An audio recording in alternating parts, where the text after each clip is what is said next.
Boston Celtics are in the home stretch of regular season games left in 2025, and then it's on to the playoffs. But thankfully, Boston Celtics fans are finally getting the news they've been waiting for on Kristaps Porzingis, who actually reveals what he's been dealing with these last couple of weeks. And on the back half of the show, it looks like Boston may have found their key to going back-to-back, and it's been in front of us all year long. Before I hop into that, we are so close to 47,000 subscribers. When I first started this channel, we had 18,000. Thank you guys so much for supporting us and being along with us on our journey of going back to back, but the job's not finished. We need 92 new subscribers on this video to help us reach 47K.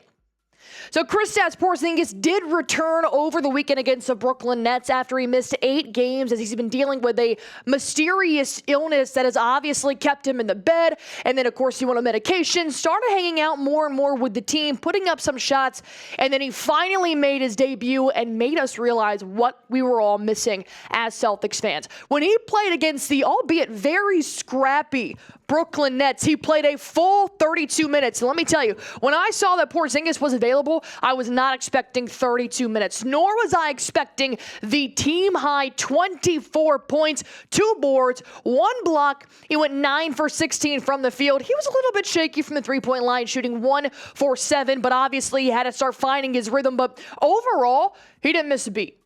When you were watching him, I did not think that he had just sat out for 8 games dealing with a viral illness. He was scrappy. He was on the floor. He was dunking, rebounding, blocking, defending. He was doing it all. And it really made me realize that Boston needs Kristaps Porzingis to go back to back. They do need him. But we need to keep KP healthy. I don't want to push him over the extent of what he's capable of doing right now when we have about 15 regular season games left to go. So what exactly has been going on with Porzingis, and why is he now feeling better? Well, KP did reveal that it was some sort of upper respiratory thing that turned into something heavier. I think bronchitis is the word. Something like that, along those lines. But I hadn't been that sick for probably ever in my life. I was really just laying at home, trying to recover.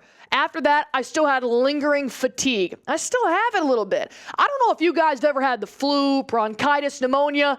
I've actually had pneumonia and the flu, and those are not sicknesses that you can take lightly at all. But the reason why I really appreciate Kristaps Porzingis and what he did for Boston is that he actually tweeted out what was going on with him. And I really thought that was a great move by KP just to let everybody know, hey, look, I don't have the sniffles. I don't have a head cold. I'm dealing with something that's pretty serious. I mean, people get hospitalized for bronchitis, pneumonia, and the flu. And he was asked, why did you decide to make this social media post that said what was going on? He said, I just wanted to let people know I was really dealing with something. I would never sit out for a cough or something. So he's clearly dealing with it still, and we should keep monitoring KP moving forward. Thankfully, the Boston Celtics really only have one tough matchup left, and that'll be the New York Knicks in April. So I feel like if KP needs rest, you might as well let him rest. But if you guys are glad Kristaps Porzingis is feeling better, go on ahead, hit this like button for me. Give him some love. I'm glad KP is back. I know you guys are as well, but I do want to make sure he is healthy moving forward, because back-to-back is right around the corner. The first team since 2017, that is what Boston is trying to be. Can they win back-to-back? Well, we're going to talk about that in just a moment. First, let me tell you guys real quick about our sponsor on today's show, and that is PrizePicks, the #1 daily fantasy sports app in America. I'm playing PrizePicks every single game day, and PrizePicks is the best way to get action on sports in more than 30 states, including California, Texas, and Georgia. The app is really easy to use. It's actually one of the easiest parts of my day. To create a lineup, all you have to do is pick more or less on a few player stats for your shot to win up to 1,000 times your money. PrizePicks is the best place to win cash while watching sports. Join over 10 million users and sign up today. On PrizePicks, you can mix and match player projections from different sports, combine your favorite basketball players with players from baseball, hockey, esports, and much more. Not to mention, you can make your picks on an individual game, or you guys can make your picks on season-long projections. So I decided to do that with the baseball season right around the corner. I'm going to take Paul Skeens to have more than 215.5 pitcher strikeouts, but I am going to lead Aaron Judge to have less than 49.5 home runs. These are for the entire baseball season. These are my prize picks. Feel free to copy them, or you guys can go on ahead and make your own.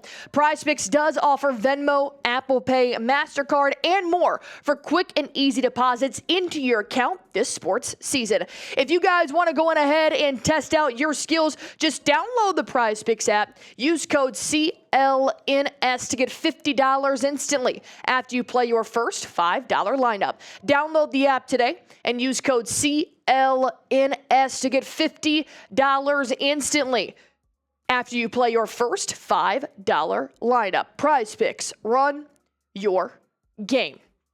Is Jrue Holiday the key for the Boston Celtics to win Banner 19? And when I say the key, I don't mean it's on Jrue Holiday or nothing. Obviously, it's going to take a team effort. It's going to look very similar to what the Boston Celtics did last year to win Banner 18. But Holiday has been having a very up and down season, and I feel like in March, it's finally way up. And if it keeps going this way, then I do think Jrue Holiday could be a very sneaky weapon to push Boston over that line in the playoffs. Why? Because when you look at the starting five for Boston, I mean, these are superstars. These are all-stars. These are MVP caliber type of points. And I cannot believe we have 5 of them. Jason Tatum averaging 27 points. Jaylen Brown with 23. Porzingis nearly with 20. Derek White nearly with 17.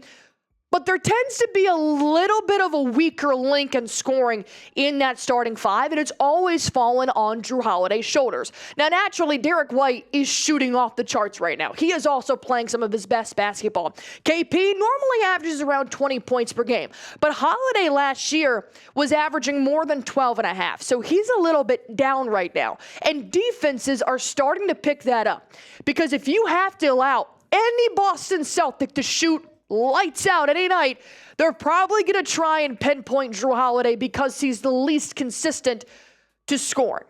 That's a very natural defense mechanism. But I don't think that he's the weaker scorer that some defense are trying to pull him out to be. Yes, he makes less than Jason Tatum. Yes, he makes less than Kristap Porzingis. But Holiday has a switch.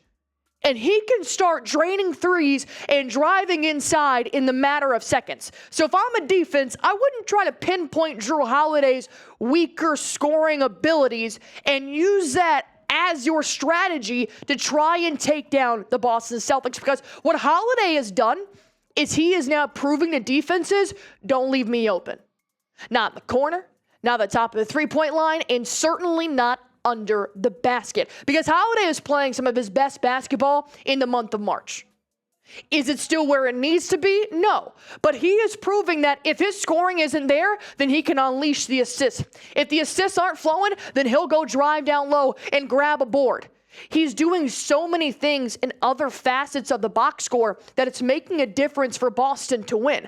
And over the last 5 games in the month of March, he's averaging 12.4 points per game, which is right up there what he was averaging in the playoffs last year. 4.5 assists per game. He's shooting 50% from the field over the course of 5 games. He is making half of all of his shots, and he's shooting a whopping 36% from the three-point line. Last season, he did average over 40%, so we are still trying to get him back into that momentum. But I do think that when Jrue Holiday is shooting more, facilitating more, and rebounding more, Boston has a better chance to win. Not to mention, the dude has mallet finger.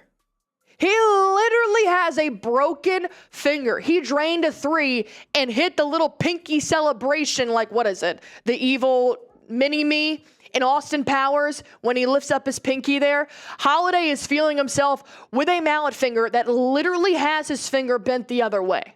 He is showing that defenses should not target him, because he will completely blow up this strategy. But I will also admit that sometimes it's not the most consistent scoring That is something I would like to see continue over the course of the last 15 regular season games. What is your confidence in Holiday's scoring? If he had to take all the shots in the first quarter, would you be okay with Boston trying to run something like this? Scale at 1, I have zero faith in Jrue Holiday. Give the ball to JT, give the ball to Tatum or Derek White. 10, I think that all our players are great. I think Jrue Holiday is what makes this team great, and I do want the ball in his hands when he is scoring. Comment it down below. Why? Because Boston is 50-13 over the last 2 seasons when Holiday scores more than 14 points. I will take that record any day. And 14 points really isn't a lot for Jrue Holiday. That's right around what he's averaging with the 11 points per game over the last season. So if he can just start taking a couple more shots, this is going to throw defenses completely off their game. And we're seeing that from Holiday in the month of March. We're seeing him become more aggressive and want to start facilitating the ball just a little bit more. Even Derek White talked about how important Jrue Holiday's role is to Boston winning the championship. He said, I think some games we need him to do a better job of getting him involved.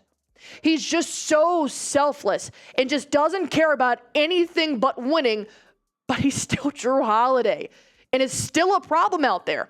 And I think that's what Holiday is trying to prove right now. He's trying to break out of that shell a little bit with the help of Mazzulla and Tatum and White installing that confidence in him to say, hey, look, if I'm wide open, I'm going to take this 3. If not, I'm going to pump fake, drive down low, and maybe take their big one-on-one. Because we know Holiday is not afraid to defend anybody. But if he can have that mentality on offense and drive down low and contest one-on-one with anybody on offense, then I think that's unlocking a whole new game that defenses will not be aware of. Because they're aware JT is going to go on both sides of the basketball. Derek White, Jaylen Brown, KP. But if Holiday can get there and consistently, that's what's going to throw off defenses in a 7-game series.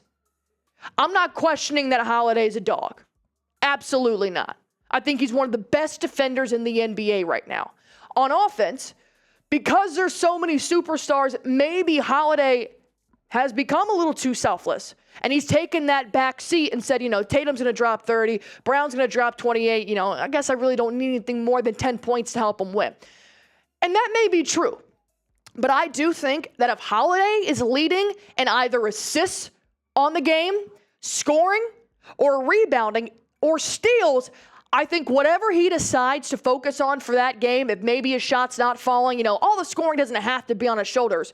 But if he's like, I'm gonna be the leading assist, I'm gonna be the leading rebounder, I'm gonna be the leading stealer, if that's even a word, in this ball game, that'll unlock a whole new strategy for Boston into the playoffs. And the playoffs are right around the corner. I do not want you guys to miss a beat of Boston Celtics basketball. So if you guys haven't already, go on ahead, hit that sub button for me. Help us reach 47,000 on Celtics Today by Chat Sports.